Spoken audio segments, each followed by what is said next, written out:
Olá pessoal, tudo bem? Vamos fazer um fundo listrado em aquarela? Eu sou Bia Pena, artista plástica e professora de pintura, aquarela, desenho, e vou agora mostrar para vocês como fazer um fundo listrado em aquarela com uma obra incrível. Bora lá? Vem comigo! Você vai gostar!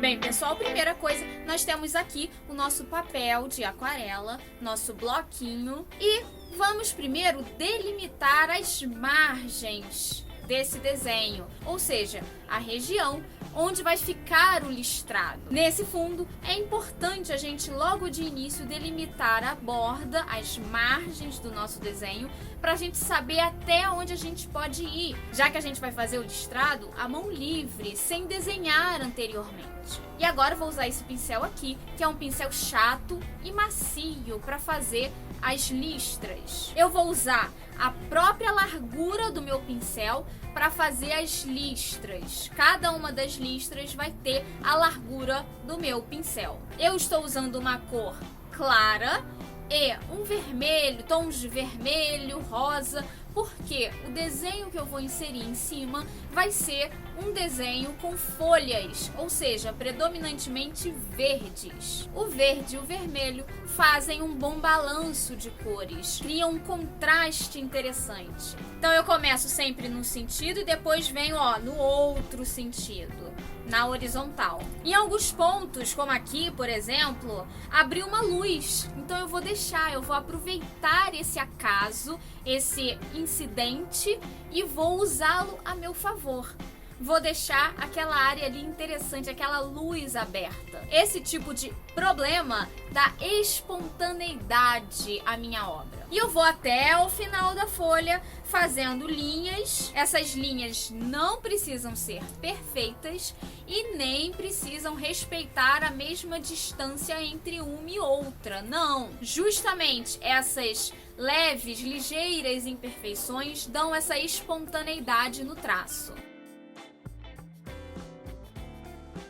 Agora que o nosso trabalho já está seco, eu vou então desenhar as folhinhas que eu quero. Percebam que eu não estou desenhando folhinhas regulares, eu estou usando formatos irregulares, tipos de folhinhas diferentes e tamanhos também diferentes para dar essa diversidade no meu trabalho. Então, folhinhas grandes, folhinhas médias e folhinhas pequenas, com cabinho, sem cabinho. Essa diversidade dá uma riqueza para o nosso trabalho. Então agora, com tudo já desenhado, vamos começar a pintar essas folhinhas. Vejam que eu coloco verdes diferentes e tonalidades de verdes diferentes. Aqui num canto eu tô colocando um verde mais escuro, eu coloco em algum outro ponto da obra este mesmo verde, porque assim eu tenho um diálogo entre essas duas cores mais escuras.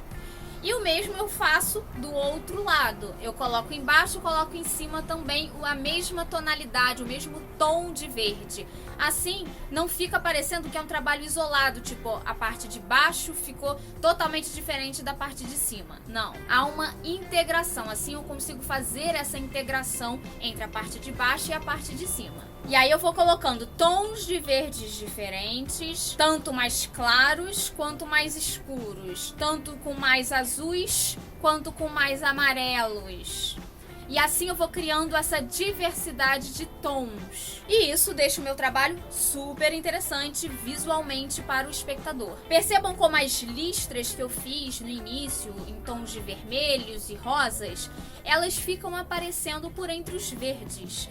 Isso é em decorrência da transparência da aquarela, que é uma das principais características da técnica. Isso é bem legal, porque não cria muito uma coisa atrás, outra hora tá na frente, então cria uma ambiguidade que fica interessante visualmente para o trabalho. Vejam como o tom de verde que está por cima do vermelho fica diferente do tom de verde que está por cima do papel em branco. Isso também é interessante visualmente. Aí eu deixo secar um pouquinho para depois intervir com alguns detalhes. Aí eu pego o pincel mais fino e vou fazendo detalhezinhos, fazendo umas linhas e definindo algumas secundárias. Faço os contornos de algumas folhinhas, não de todas. E assim a obra vai crescendo, vai evoluindo. Então, com esse pincel fininho, eu consigo fazer um detalhamento de algumas partes. E por fim, eu vou intervir agora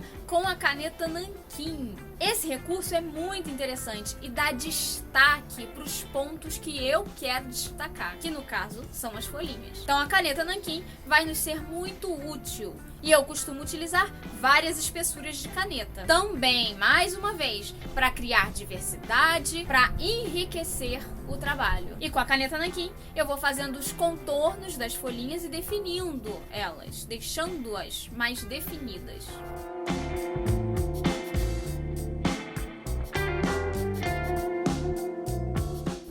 Então é isso, pessoal. Espero que vocês tenham gostado. Espero ter contribuído. Não esqueçam, curtam aqui o nosso canal. Clica no sininho de notificações. Vai lá no Facebook, curte a minha página no Facebook. Me segue no Instagram. Toda semana tem conteúdo novo e de qualidade para vocês, ok? Um beijo grande, fiquem com Deus e até a próxima. Tchau, tchau!